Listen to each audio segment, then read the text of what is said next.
Welcome back to another video. This is a game I played against the Nimzo Indian Defense, and it was against a lower rated opponent again. And I played the F3 variation, the Kamak variation again. So he took instead of retreating, which was correct. And then after this,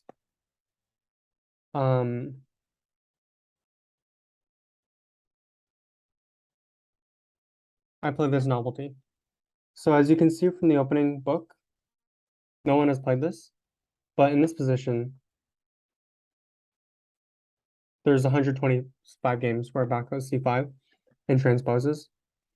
So this is good for me though, because after knight bd7, I can go knight a6, h6, h3, and get my knight to f2. And the reason this is good, you'll see, is that I can play e4 easier. So as you can see from the opening book, a lot of players have played from this position. Fewer players have played from this position. And when he goes d5 and takes with the knight, with the pawn instead of the knight, he actually loses out on some advantage.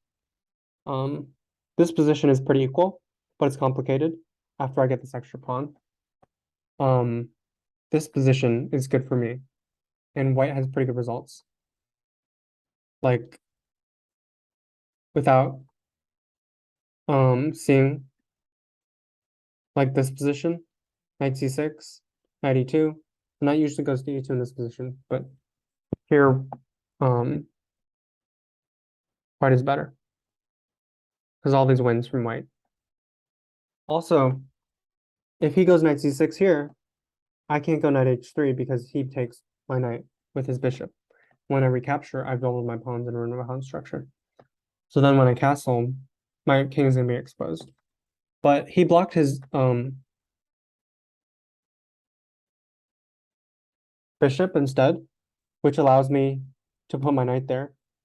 And then when I develop, I can bring it to f2. So that's good for me. So you'll see in like the exchange variation of the Queen's Gambit Declined that there's this f3 e4 break, pawn break, where the pawn wants to go to e4. And this knight isn't here though, it's on e2 though. So, but this supports my pawn, so that makes it easier to have a big center. e4, e5, and now he has to retreat. And now I have this big center.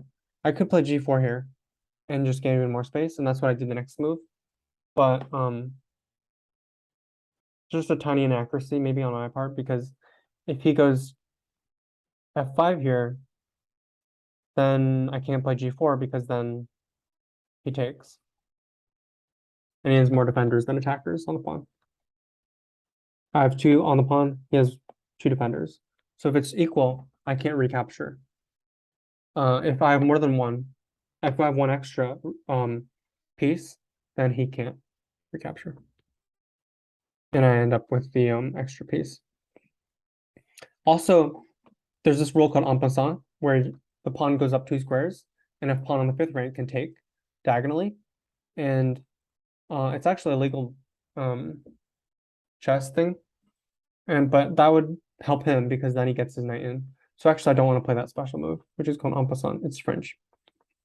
So anyway, I prevent him from going bishop f5, but by going here, if he goes bishop f5, I play a4, and he takes, I take, and he retreats. So this is good for him because he got his bad bishop off the board, my good bishop, which is on c2.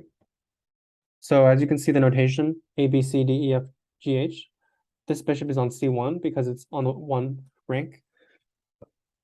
This bishop is on c2 because it's on the 2nd rank.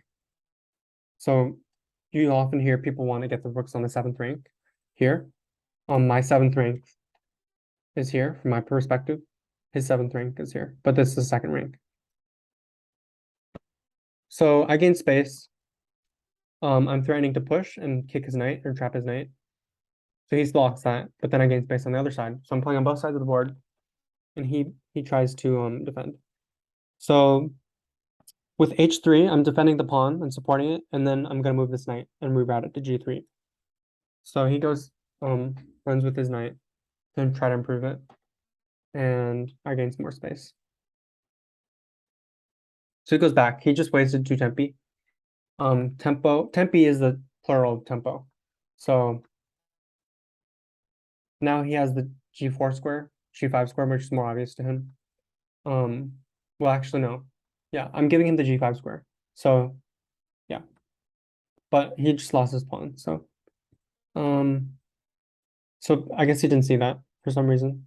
And also, he shouldn't be trading this pawn because his king is very weak. Even though my king is weak, I have all these pawns blocking his attack, so he can't really get through to my king.